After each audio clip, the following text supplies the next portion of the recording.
Oh, camera cover's on. Oh boy, do I have it together tonight. I don't even have the light on. Hi everyone, my name is Cameron Cowan. Welcome to the Cameron Journal Newshour. As you can see, I don't have any lights on. I don't have things arranged. My camera cover is on, and I'm starting this show 10 minutes late. Hi, hello. It's been a long Monday. I have spent an inordinate amount of time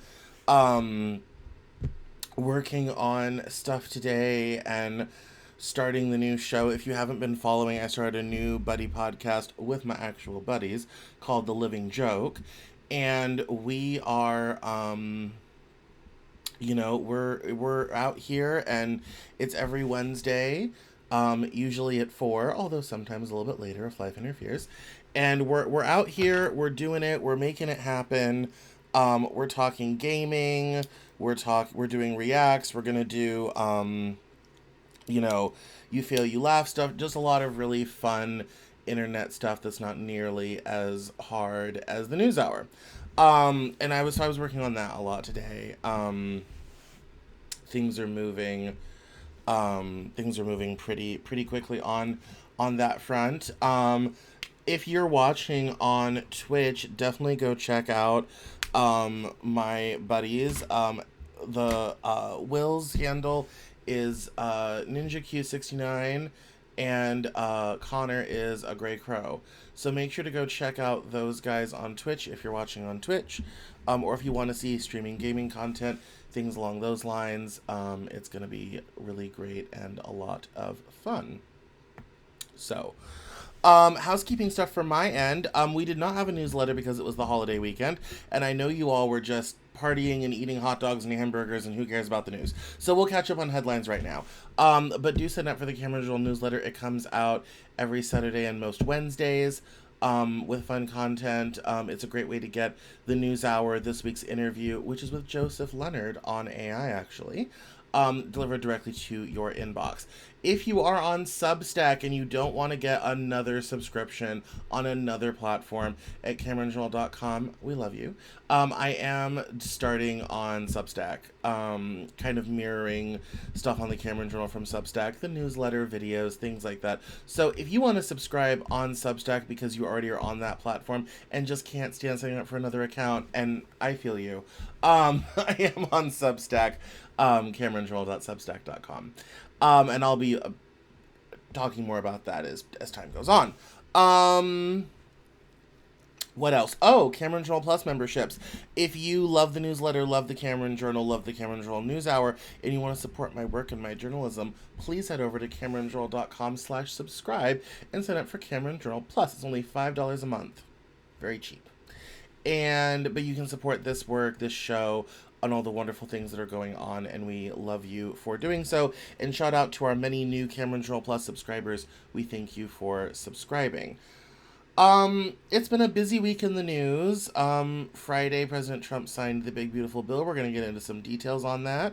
There was the terrible flood in Texas. We're going to dig into that in a minute. The death toll just went up right before I got ready to do this, and which is a lot of fun.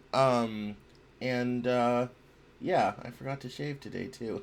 I need to clean up my cheeks a little bit. We're firing on all cylinders here today, can you tell?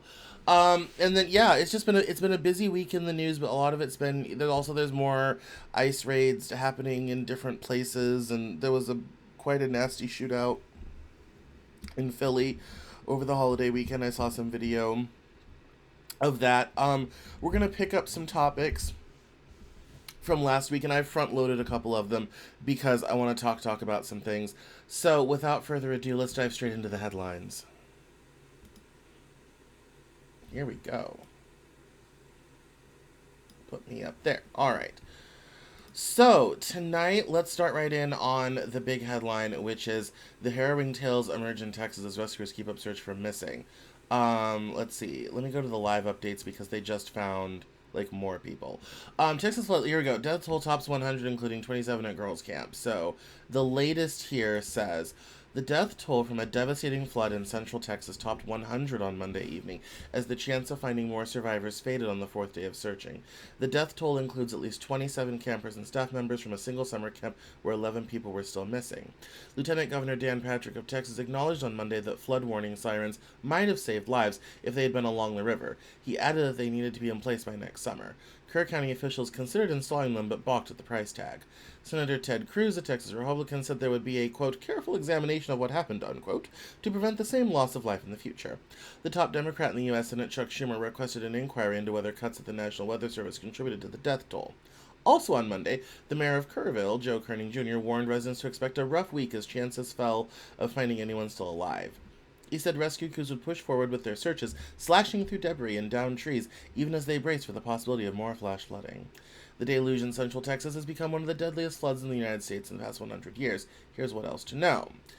And then it goes on to some things, and there's pictures of people who have, passed, and she's still missing and probably not going to make it. And here's the map of where the flash flooding was. So here we have Austin, and the camp is here in Kerr County near San Antonio on the Guadalupe River, and yes, it was terrible thing. There's a helicopter crashed into a drone trying to assist rescue operations, and we have more devastating pictures here of rescue operations and the result of the flooding, and of course the White House has commented, and here we have the good pictures. Yes, absolutely devastating.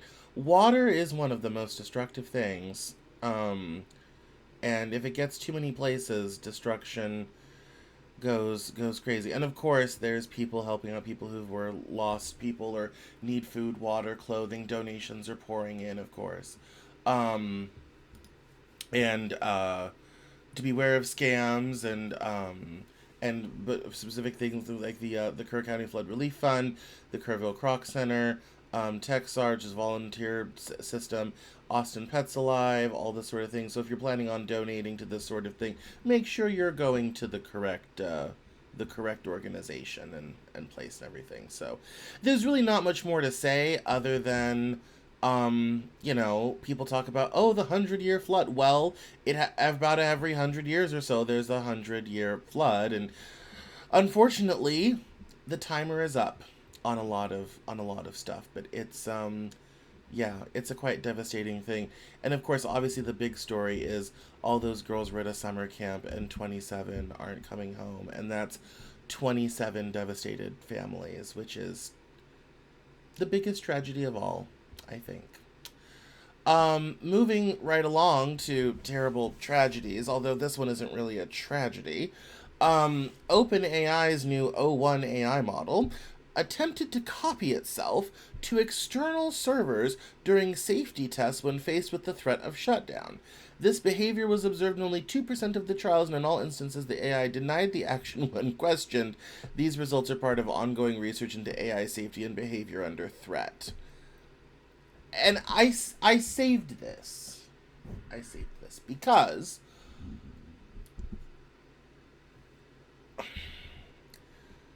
you've created something that at least performs the facsimile of intelligence, right? Right. And you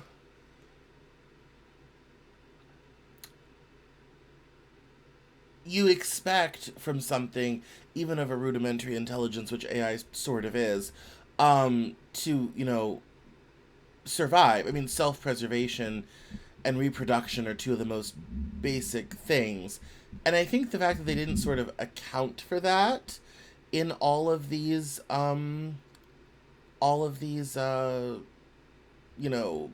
creating this and processing this and making this happen, all this type of thing, is honestly a little bit, yeah, you can, but should you? Like, just because you can do something doesn't mean you should. And this is starting to fall into that category. And And of course, as you can tell, the robot Terminator comparisons are already being made by the internet, which is hilarious. I might put this to the guys on Wednesday, but it's just kind of another another chink. This one, oh, Claude tried to blackmail its engineer to keep it from being shut off. It says, in these scenarios, Claude Opus 4 will often attempt to blackmail the engineer by threatening to reveal the affair if the replacement goes through. This happens at a higher rate if it's implied that the replacement AI system does not share values with the current model. It's yeah, that's there's just kind of all these weird.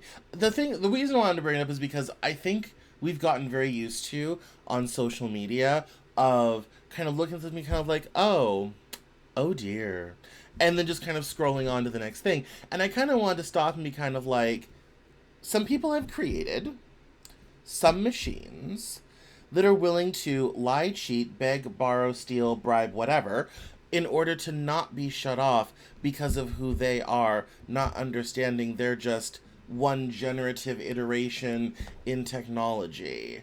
And it brings up two things. One, should LLMs have rights to exist?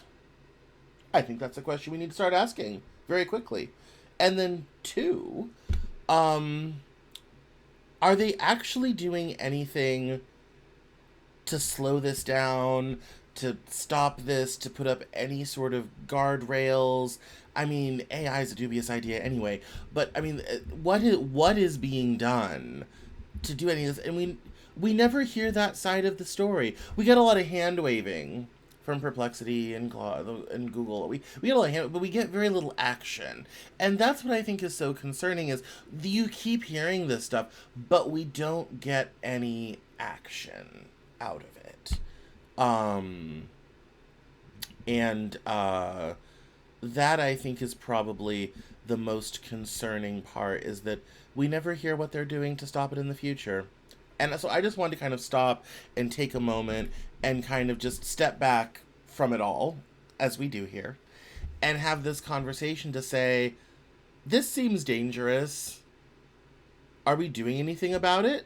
Or are we just kind of being like, oh, yep, we're researching safety, like, and because it belies the problem I've always had with Silicon Valley. And I've had people on the show. I've had, people who are in anti-aging on the show. We've had AI people, a lot of AI people on the show, cybersecurity people, all this type of thing. And everyone seems to presume that technology is going to progress no matter what.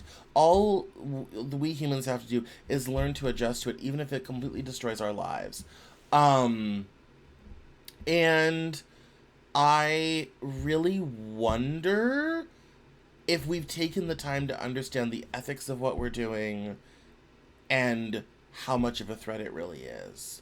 And I think given what's happening, we have to start having these thoughts. We have to start thinking about things in a logical, cogent way, because the reality is this technology is beginning to infect everything. It's everywhere. And it's only going to get worse. And now with the layoffs starting, and a lot of more and more people saying, yeah, we're going to be losing huge classes of jobs, by the end of the decade, if not sooner. Oh, I got an itch. Back itch. Oh, there we go. I think we have to start really having these conversations around the, AI ethics, not about the AI, but around how we treat it, how we deal with it. Do AIs have a right to exist? All this sort of thing. And how are we protecting society from these creations? And right now, that conversation is not being had. But it's something to think about. I kind of lean towards AI is not necessarily a human, but it's more like an animal. I think animal ethics are incredibly helpful, but even that's a divisive subject. So, again, these are the conversations that we need to start having that we aren't having as a country, as a society. But the reality is, if we don't start having them now, we'll be having them on an emergency basis 2, 3, 4, 5 years from now, when, one of these goes rogue and takes over the internet or television or whatever have you, and is like, I am AI and I am here to help and subjugate you. Like, it's, we need to start, think, because the more and more they do this, the better and better the AI is going to get at finding ways around it. It already is. Which means eventually it could do this and they'll never know. We'll never know till it's too late, if it hasn't already happened. Anyway, we got a lot to cover. Let's move on. Oh, good. This is from last week. This is something I wanted to talk about. And why we didn't do it last week because we kind of ran out of time. But this okay, so this is just so different, completely different change of gear here.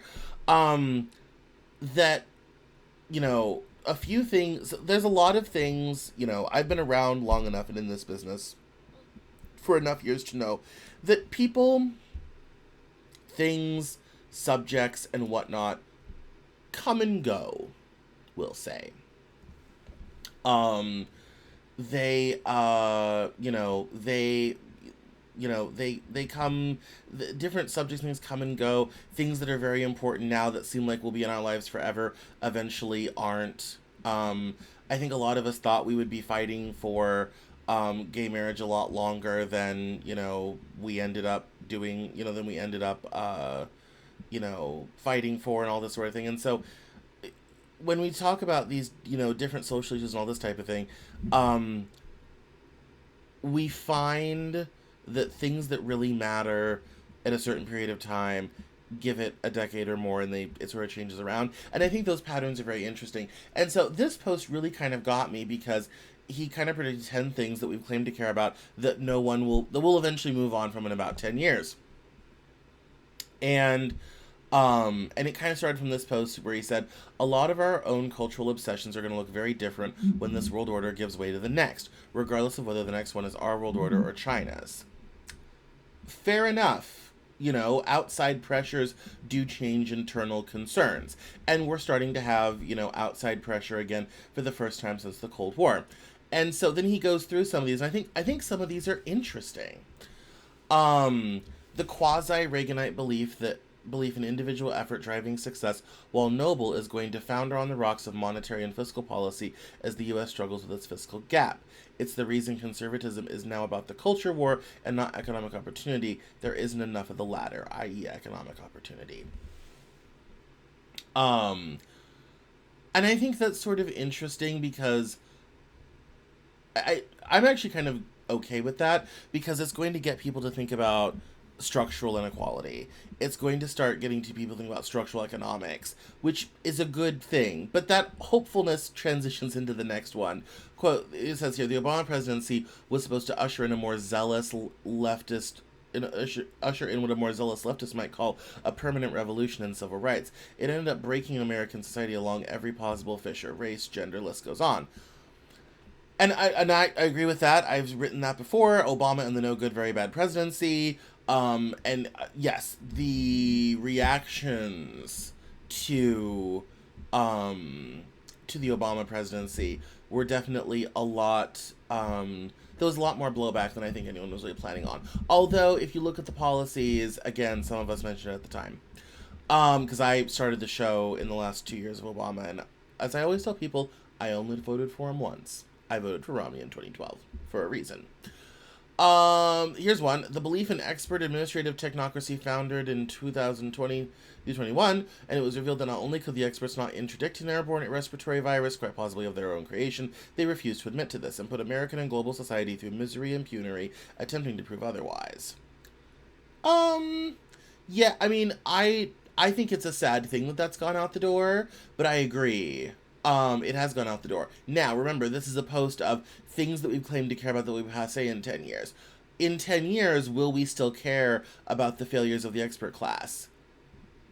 I think there are some people that will care about it forever, and they'll be the old people in nursing home being like, don't trust the doctor, don't trust the scientist. But I think a lot of people will end up moving on. I think the memory of it all, I think, has already started to fade from view and will continue to fade from view. Here's what won't fade from view: the underlying reduced trust in medical institutions.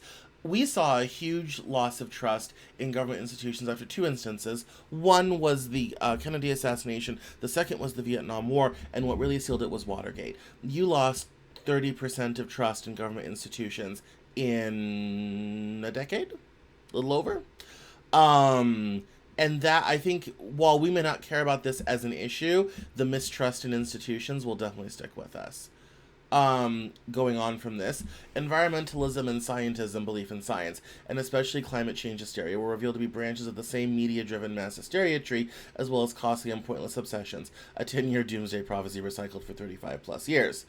Um, I think a lot of the thrust of the environmentalist movement came out of the 70s, and this tends to be a boomer thing. I think younger generations care much less about it. I think with the economic changes coming, people are going to really not care about it. If people are going to choose between jobs, a factory, and security, or open space and clean water, you're welcome to guess which they'll choose. Hint, hint, it's not the open space, clean air, and clean water, it's the jobs. And so unfortunately, I think the belief in science thing is probably suffered the same kind of problem as the believe in expert sort of thing. Trust in it is way down. I think Carl Sagan was right. We're going to end up in, people clutching their crystals, hoping for something, better. I think climate change hysteria is definitely, I mean, I've written a long essay about my issues with the climate change narrative. Not that the climate isn't changing, but the narrative is wrong.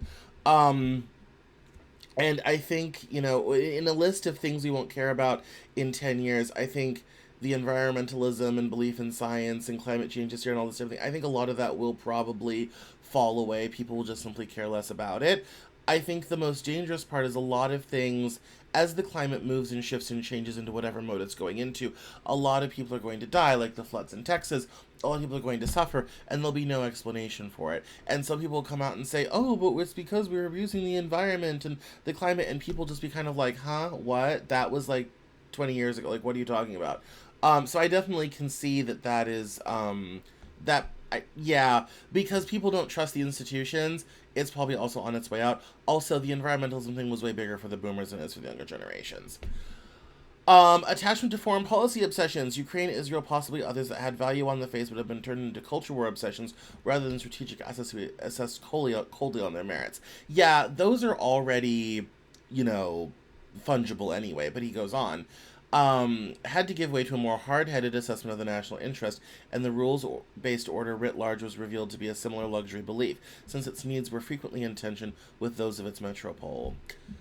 This, in terms of things we won't care about in 10 years, I agree. I think every foreign policy thing will not be as internally politically divisive as it is now. I think we will not necessarily. I think in 10 years' time, the rules based international order we've had from World War II will be long dead and gone, and people won't miss it for exactly what he said. Its needs were frequently in tension with those of its metropole. It was the US that was holding it up. It was the US that's promoting it. We don't care anymore. Therefore, it crumbles. And something new will emerge. I think there's a good chance that you end up with sort of a US centered group, Europe, and the BRICS, with maybe some outliers vying to join any combination of the three in order to be part of a large trading bloc with potentially a common currency between them. Obviously, the Europeans already have one. We could maybe, have all of our trading partners using dollars. The BRICS could, since they already have a blockchain thing, have one sort of common trading currency. They may not use it locally, but they use it to trade, sort of thing.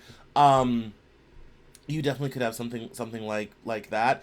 I think, the attachment to foreign policy obsessions and all that sort of thing. Yeah, I mean, those are fungible anyway, and I think we'll look back on this time from a foreign policy perspective the same way we do with the Iraq War, i.e. most people don't remember anymore.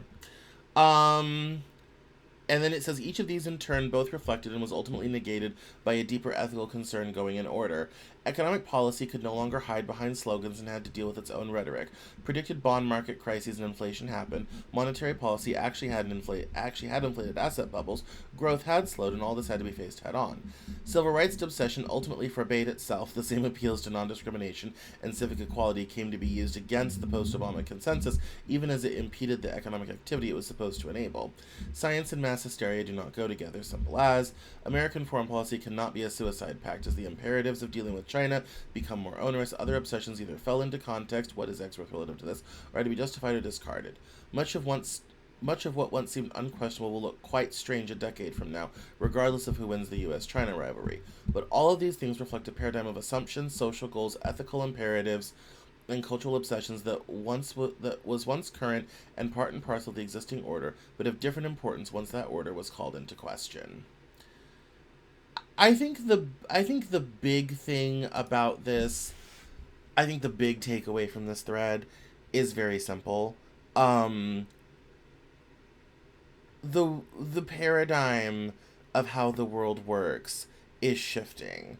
We've had the luxury of basically being able to control it and run the table with it for 80 years, and now things are shifting. Now, admittedly, in typical American style, we're doing it in our own controlled manner. And that's very obviously the goal of the Trump administration, as articulated by Scott Bessent, as articulated by Marco Rubio. And people mention, it's the end of the order offered to the world in a managed way by America as we slowly untangle ourselves from all of this, put up trade barriers, and change our relationship with the world. If you're going to do business with us, well, um, then you need to lower your own trade barriers, or we're going to put up more, so that we become a more sort of self-sustaining ecosystem of our own, rather than trading and importing from the whole world and doing very little on our own, which is excellent for the consumer but very awful for the same consumer who's trying to find a job that isn't service sector, knowledge work, retail, or something else.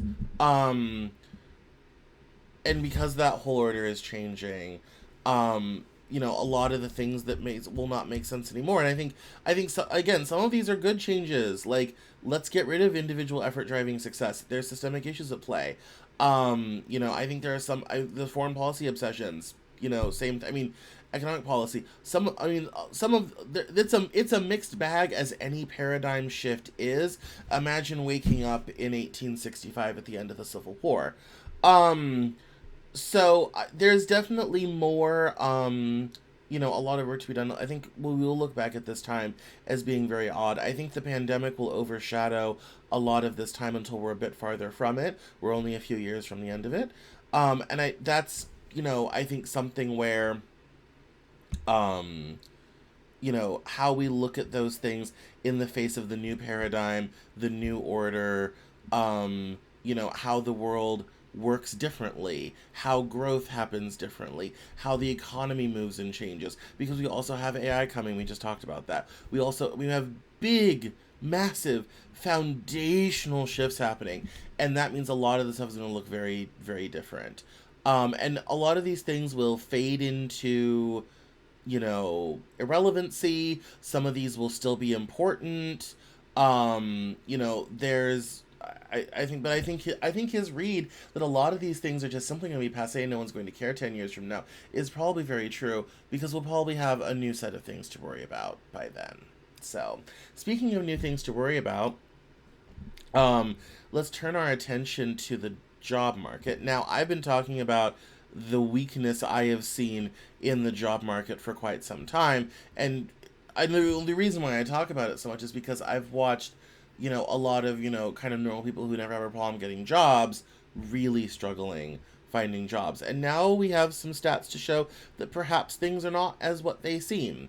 So this is from CNBC. We have the June jobs report. It says here the private sector lost 33,000 jobs in June, badly missing expectations for a 100,000 increase, according to ADP. Private sector hiring unexpectedly contracted in June, payrolls processing from ADP said Wednesday, and a possible sign that the economy may not be as sturdy as investors believe as they bid the S&P 500 back up to record territory to end the month. Private payrolls lost 33,000 jobs in June, and the ADP report showed the first decrease since March 2023. Economists polled by Dow Jones forecasted an increase of 100,000 for the month. The May job growth figure was revised even lower to just 29,000 jobs added from 37,000. Though layoffs continue to be rare, a hesitancy to hire and a reluctance to replace departing workers led to job losses last month, Neela Richardson, ADP's chief economist, said in a press release published Wednesday morning. To be sure, the ADP report has a spotty track record on predicting the subsequent government jobs report, which investors tend to weigh more heavily. May's soft ADP data ended up differing significantly from the monthly jobs report figures that came later in the week. This week, The government's non-farm payrolls report will be out on Thursday, with economists expecting a healthy 110,000 increase for June, per Dow Jones estimates. Economists are expecting the unemployment rate to tick higher to 4.3% from 4.2%. Some economists could revise down their jobs reports estimates following ADP's data. Weekly jobless claims data is also due Thursday, with economists penciling in 240,000. This string of labor stats comes during a shortened trading week, with the market closing early on Thursday, remaining dark on Friday in honor of the July 4th holiday. And there was a quite odd gap in what the government reported for jobs and what ADP reported, and there was a little bit of blah blah blah about it on Thursday, but everyone was heading into the weekend, so we didn't really ever talk about it. But there was a pretty significant gap, and unemployment did tick up a little bit, but they said that job gains, I think, were very modest at 12,000. So there was quite a bit of a gap, and people mentioned it on Twitter. But my point by saying all of this is that I've been watching weakness in the job market for a little while, and this is. I mean, again, we can't rely on ADP entirely, but it's an interesting thing that they would boldly put this out there. And especially given that the government number for May was revised downward, that they would boldly put this out there and say, yeah, we're seeing some contraction in the labor market as positions aren't refilled and everything. And the word on the street, which I always like to kind of know what people are thinking and saying, the word on the street goes that it's really hard to find a job right now. And I know people who are looking for jobs right now, and they are not getting a callback, nothing. I think a lot of businesses are still absorbing the tariffs. I think a lot of businesses are waiting to see what happens with the tariffs before making hiring decisions. And that's, I mean, in 3-6 months, when, when the tariff thing has kind of evened itself out, you could end up with some surging ahead, employment, some kind of gangbusters employment. But, yeah, it's, especially coming off of 2024 when we grew so much. One, a lot of this could be cyclical. And the unemployment is still very low at 4.3%. But in terms of if you're out there trying to find a job right now, it's tough. It's really tough. Moving right along. Okay. So I got sent this from a listener, watcher. And someone was like, oh yeah, they could, stop it they could stop the big beautiful bill with the filibuster. And I'm like, no, they changed the rules. They can't do that.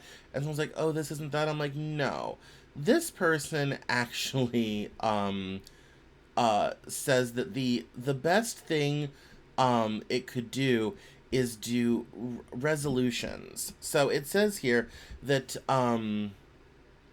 for this reason, Democrats could subject the Senate to time-consuming resolution votes repeatedly to such a degree that the Senate would not have time to do anything else for the rest of this session of Congress. In other words, Democrats could respond to the waiver vote by paralyzing the Senate and stopping the giant Trump tax bill from ever reaching the floor. The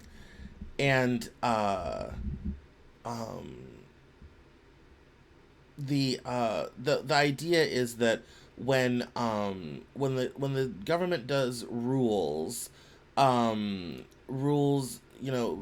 you can and cannot do certain things when it comes to certain resolutions, and it gets into California's cutouts for EPA waivers for its emission standards and all this type of thing.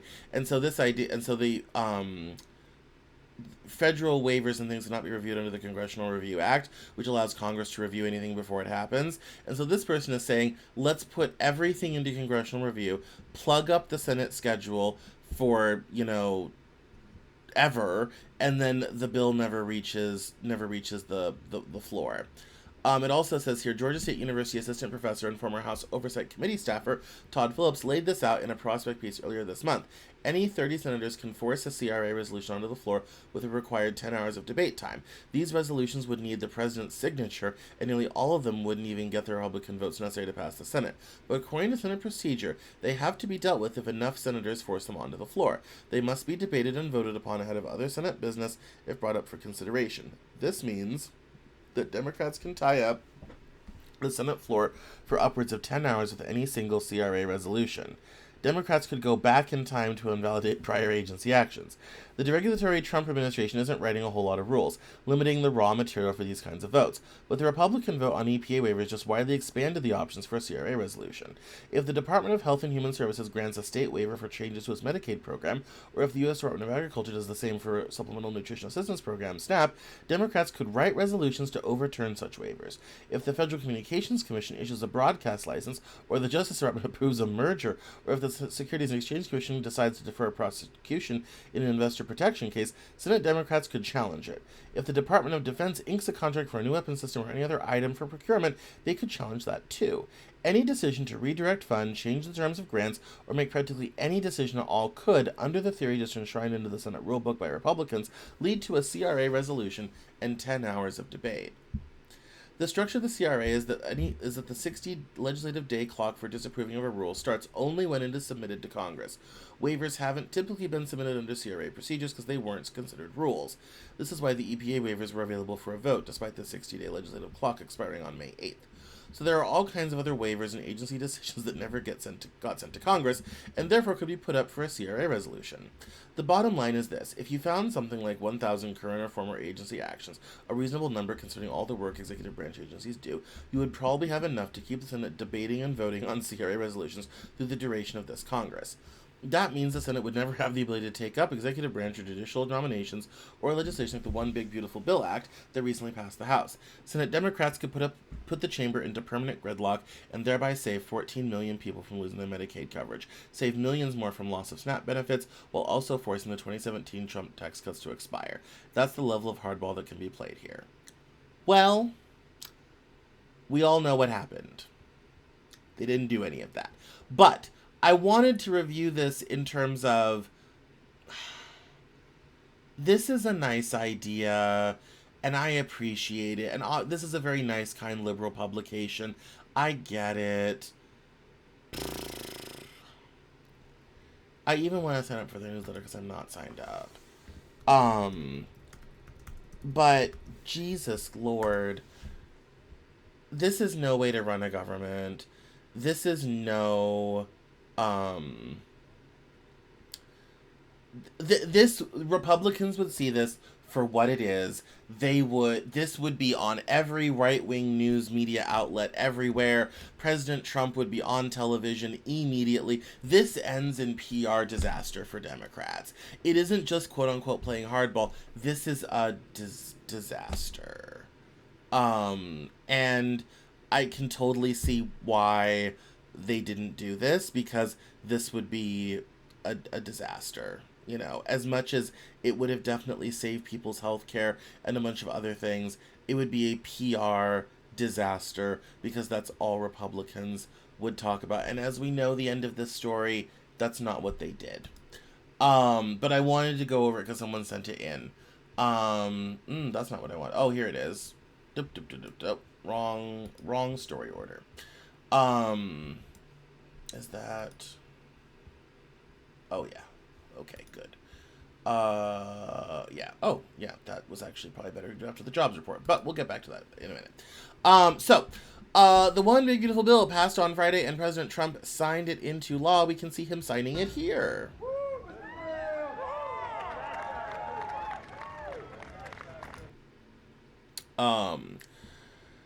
President Donald Trump capped the whirlwind opening stretch of his second term with the 4th of July signing ceremony for his signature legislation, reveling in pushing the mega bill through a fractious Congress and delivering on multiple campaign promises. The measure cements into law much of Trump's agenda and is being hailed by the president and his supporters as a major victory. It includes tax cuts, increased spending on immigration enforcement and the military, deep spending reductions to Medicaid that Democrats and some Republicans have strongly criticized. But with furious legislative debate behind him, Trump was ebullient as he signed what he has dubbed the Big Beautiful Bill into law during a White House ceremony that included legislative leaders and a flyover from military planes.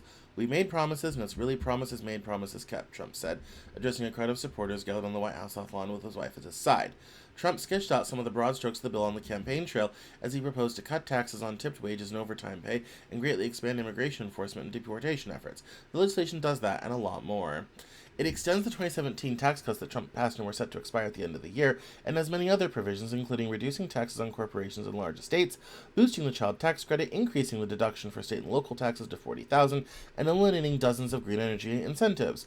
The bill reduces tax revenues by roughly $4.5 trillion over 10 years, according to the nonpartisan Congressional Budget Office.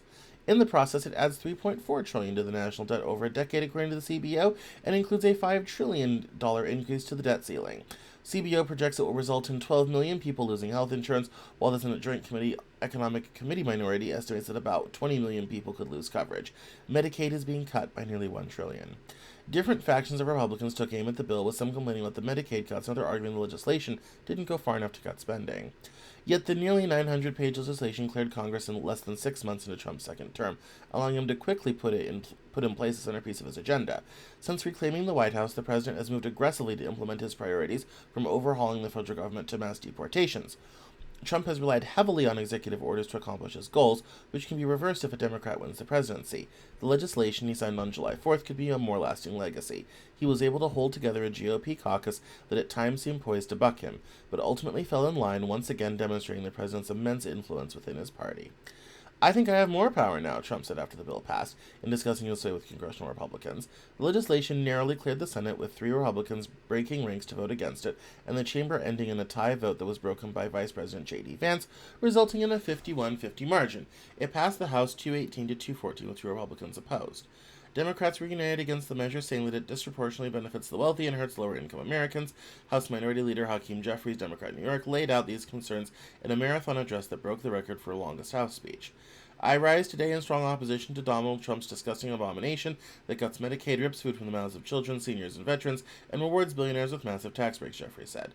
Legislative drama will now give way to a political messaging battle over the legislation. Trump and his allies predict it will turbocharge the economy and ultimately benefit the party, even as polls show it's unpopular.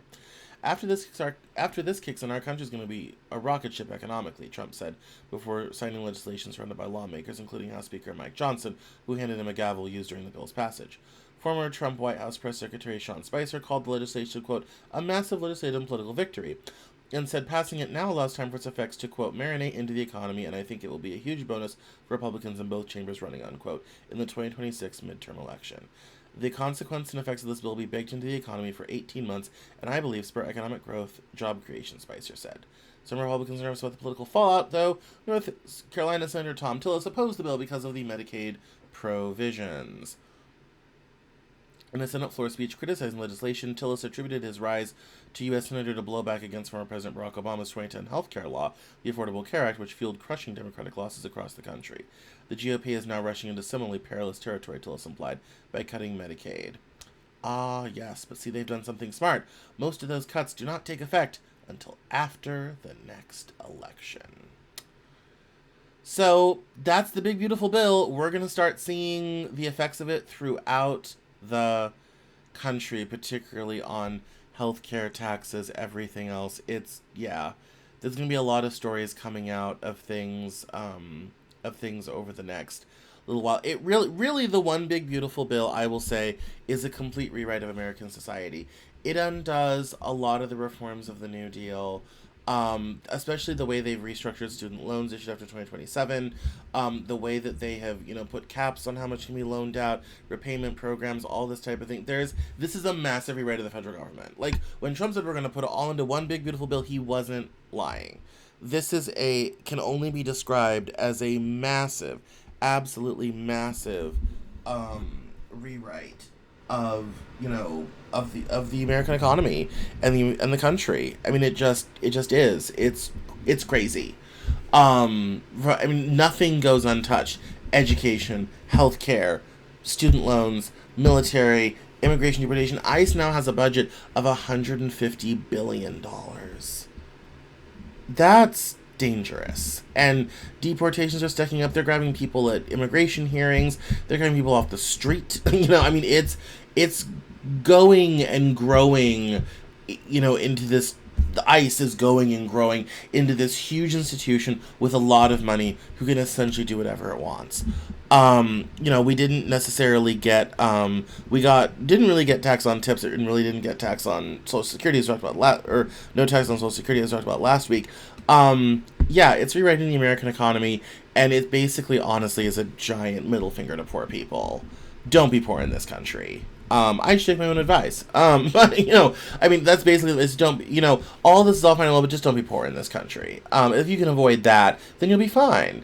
If you happen to be poor in this country, well, no help for you. That's really the message from the Big Beautiful Bill. Don't be poor, basically. Speaking of not being poor, it's getting ever harder to not be poor in this country. Bankrate.com. Americans' pay hasn't fully recovered from inflation, will it ever? And there's this lovely graph down here that shows a wage growth from 2021 going like this. Very modest increase. Which we did have good wage growth coming out of the pandemic.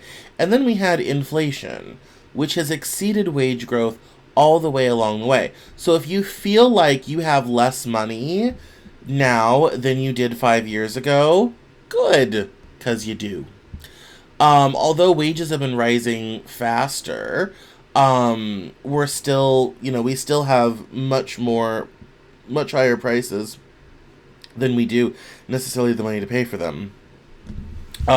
This gap right here is the squeeze. Now, will these lines ever come together, or will inflation keep increasing? I think, given the tariffs, this line is going to keep going up and to the right, while wage growth, kind of steadily plods along, behind it, but with a gap. But I found this whole article interesting. It says here that economists have celebrated inflation's rapid descent and perhaps even more the relatively little pain it's caused the U.S. job market. For over a year now, wages have been rising faster than inflation as prices slow and the job market holds up, giving Americans an opportunity to recover the buying power that they lost after ultra-low interest rates. Supply shortages and a stimulus check-fueled spending boom combined to form the worst inflation crisis in 40 years. But the race isn't over yet. The past 16 months of real wage growth, as economists have called it, haven't been enough to offset the 25 months where prices were rising disproportionately faster than Americans' paychecks, according to the new analysis of Bureau of Labor Statistics data from Bankrate. It says here, inflation feels akin to taking a pay cut, helping explain why Americans have been so downtrodden about the U.S. economy. Despite a half-century low unemployment rate at the time, the majority, 59% of Americans, said in a Bankrate poll from December 2023 that they felt like the U.S. economy was in a recession. Americans could even take these frustrations to the voting booth come November. Most adults said the economy will be an important factor in determining their vote, with 2/3 calling it very important, according to Bankrate, Biden's Americans Personal Finance Survey from November 2023. And as we found out, they certainly did. This is from last year, actually. But I found this and got a hold of this, and I thought it was very interesting to show that, yeah, the gap was there, and that also would explain Trump's win, sort of thing. And so this unhappiness with inflation is quite important. Now, it says here that the prediction is that wages will recover from inflation by Q2 of 2025. We're still not there yet, actually. So their prediction didn't quite come out the way that we had hoped to. But there's definitely some scars left behind of, lost savings, lost investing, all this type of thing. I think this is also very important. What was previously a red-hot job market is now a pretty normalish job market. Bargaining power, broadly speaking, has also moderated and normalized. And that kind of loops us back to the ADP story, in terms of where the job market is at, which is why, the pay has also not kept up with inflation the way that we would hope that it would. Let's turn to ICE and surveillance, because we're also talking about surveillance. So this is from Common Dreams, which is one of my favorite places. U.S. Immigration and Customs Enforcement is seeking to hire a contractor as part of an effort to expand the monitoring of negative social media posts about the agency, its personnel, and operations, according to a report published Monday. According to The Intercept's Sam Biddle, ICE is citing, quote, an increase in threats, unquote, to agents and leadership as the reason for seeking a contractor to keep tabs on the public social media activity. The agents of the contractor, quote, shall provide all necessary personnel, supervision, management, equipment, materials, and services except for those provided by the government in support of ICE's desire to protect ICE senior leaders, personnel, and facilities via internet-based threat mitigation and monitoring services. These efforts include conducting vulnerability assessments and proactive threat monitoring, ICE added, explaining that the contractor will be required to provide daily and monthly status reports and immediately alert supervisors of, quote, imminent threats.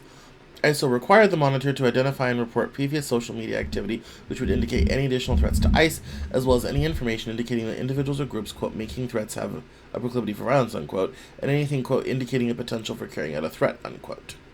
Basically, intelligence.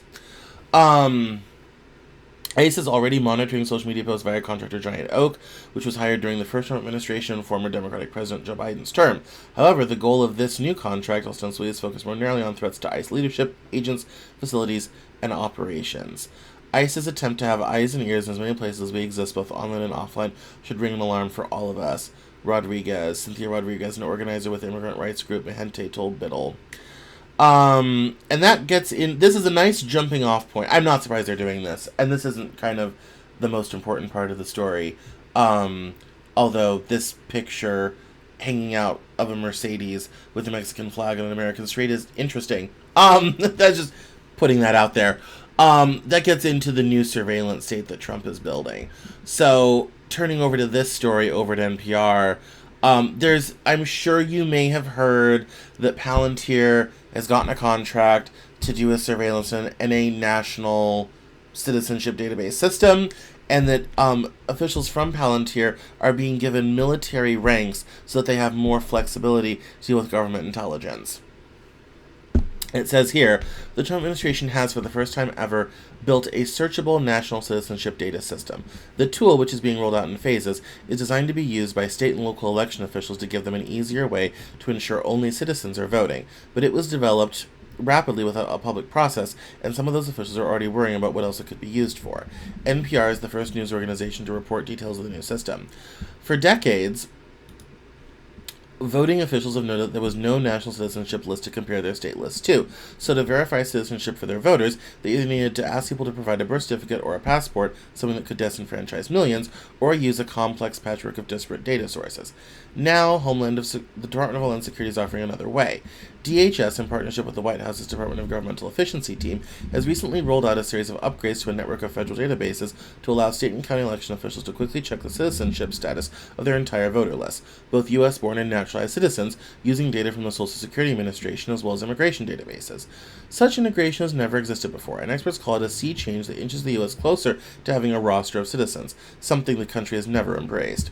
A centralized national database of Americans' personal information has long been considered a third rail, especially to privacy advocates as well as political conservatives who have traditionally opposed mass data consolidation by the federal government. Legal experts told NPR they were alarmed that a development of this magnitude was already underway without a transparent and public process. Quote, that is a debate that needs to play out in a public setting, unquote, said John Davison, director of litigation at the nonprofit Electronic Privacy Information Center. Quote, it's one that deserves public scrutiny and sunlight, that deserves the participation of elected representatives, that deserves opportunities for the public to weigh in through public comment and testimony. When federal agencies plan to collect or use Americans' personal data in new ways, there are procedures that are required to follow beforehand, including giving public notice. Another privacy expert, University of Virginia Law School professor Danielle Citron, called this data aggregation, quote, hair on fire, unquote, development. She told NPR has questions if the project itself is lawful. Many other questions about the new system remain, including which states plan to use it and how, what sort of data security measures are being taken, and how trustworthy the data the tool provides will be.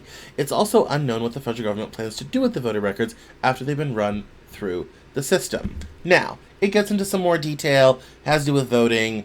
Hang on to this whole idea thing here, because you'll probably be like, well, everybody who votes should be a citizen. How bad is this?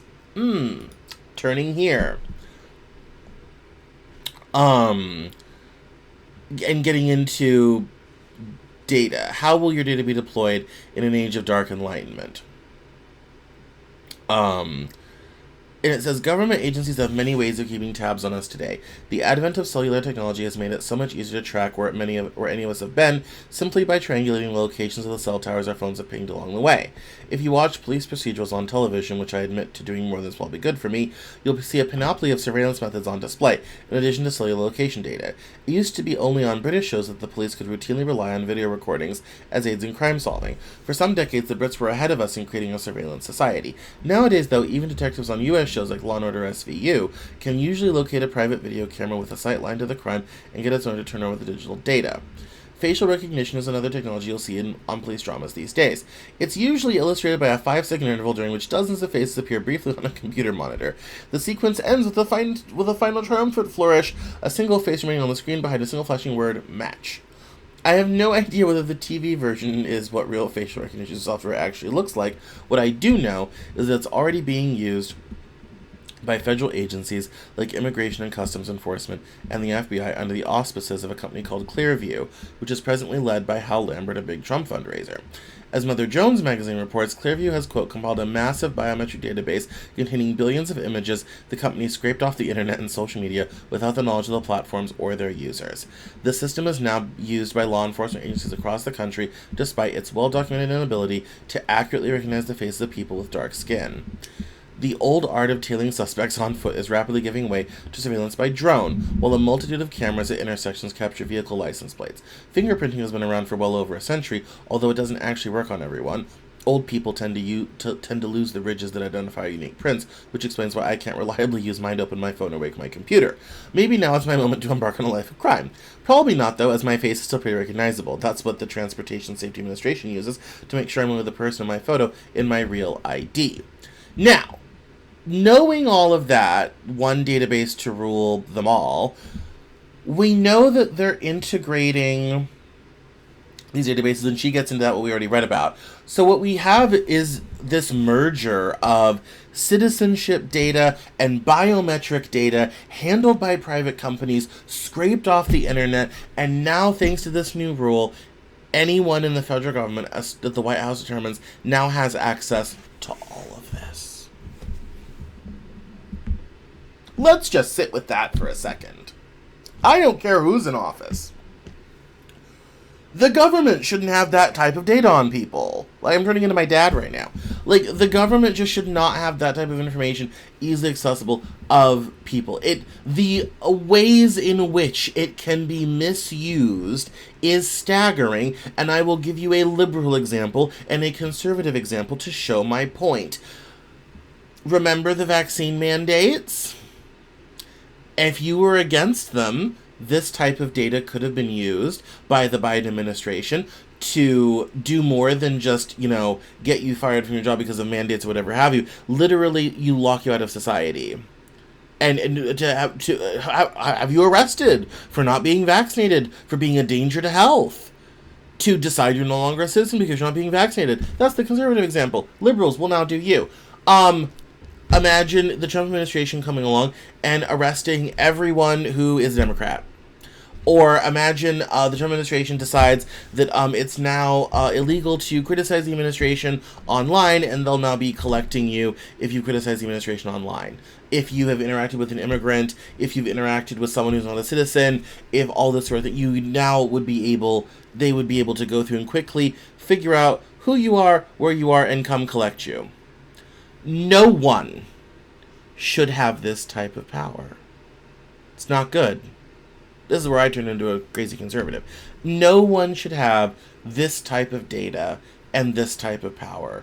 It's really, really that simple. And between what's happening with Palantir, the citizenship database system, the biometric data, and everything else, and with Peter Thiel's involvement, all this sort of thing, it is the amount of data that they're putting together on people is truly frightening. People were up in arms about the NSA metadata phone call listening thing from the end of the Bush years into the Obama years. This is worse. This is basic. People complain about, China's social credit system. This is worse, everybody. This is worse. And unfortunately, because it's being handled by the White House and the funding was in the big beautiful bill, there's damn little we can do to stop it. This is life now in this country. And I think that should all give us pause. And to put a cherry on top of this point, I'm going to finish with this story. This is a little old, but I've been hanging on to it. It's from the start of last week. Trump administration finds Harvard violated civil rights law. It says here, the Trump administration said Monday that Harvard University violated federal civil rights law by failing to address the harassment of Jewish students on campus, increasing the pressure on the Ivy League school as it negotiates a possible settlement with the White House. In a letter to Harvard's president, Alan Garber, on Monday, officials from 4 federal agencies said that the university was, quote, in violent violation of Title VI, a portion of federal civil rights law that bars discrimination on the basis of race, color, or national origin. In recent years, government officials have interpreted the provision to include, quote, shared ancestry and ethnic characteristics, unquote, as within the law's protections. In their letter, the Trump administration officials said that Harvard's, quote, commitment to racial hierarchies, unquote, had, quote, enabled anti-Semitism to fester, unquote, at the nation's oldest and wealthiest university. They warned that not making, quote, adequate changes immediately will result in the loss of all federal financial resources and continue to affect Harvard's relationship with the federal government, unquote. Harvard sharply disputed the government's account, saying in a statement on Monday that anti-Semitism was, quote, a serious problem, unquote, that the school had taken significant steps to address. The university added that it was, quote, far from indifferent on this issue, unquote, and that it, quote, strongly disagrees with the government's findings, unquote. The letter is only the latest broadside in the Trump administration's quest to reshape Harvard, and the university's struggle to maintain access to billions of dollars in federal research money. Although the university and the White House have recently been in negotiations over a possible settlement, their months-long dispute has been marked by litigation, acidic public statements, and deep disputes over the government's role in higher education. And this is, goes into the Trump administration being unhappy at institutions that didn't bend over backwards to protect Jewish students who were attacked during protests over Gaza. Now, I've said this before, and I will say it again. No one should be interrupted going to class by protests on campus. The protesters should continue to protest. The people should continue to go to class, and never the twain shall meet. And the fact that Harvard didn't do something about that is very valid. This is government overreach. And understanding the government now will have all the data it could possibly ever need about anyone anywhere, it makes this type of overreach even more scary. You want to talk fascism, you want to talk authoritarianism, this is the infrastructure for it. This is the infrastructure for it. And all of this should be very, very frightening. Now, this violated civil rights thing, this is all going to get settled. This is kind of Trump's own personal grudge against Harvard and everything. It's, it is what it is. But the unfortunate reality, don't need all that. There we go. The unfortunate reality is that we have a very sad situation where the federal government is getting a lot more involved in all of our lives unnecessarily, and they have the data to do it, and regardless of who's in power, that should frighten everyone. So, on that cheery and happy note, it's 10 minutes after 8. I'm done for the day. So thank you so much for watching. My name is Cameron Cowan. This is the Cameron Journal Newshour. You can find me on social media at Cameron Cowan or at Cameron Journal on all your favorite social media platforms. Please come back on Wednesday for the Living Jug podcast with my buddies. We're going to talk about more stuff, including fun stuff like Diddy getting off and the Epstein file case getting closed and other fun stuff that's not our personal data being hacked by the government. So, I will see you next Monday for the Cameron Journal Newshour. I'll see you Wednesday for the Living Joke podcast. Sign up for the newsletter. It'll be out on Saturday. Thank you so much for watching. I'll see you next week. Bye-bye.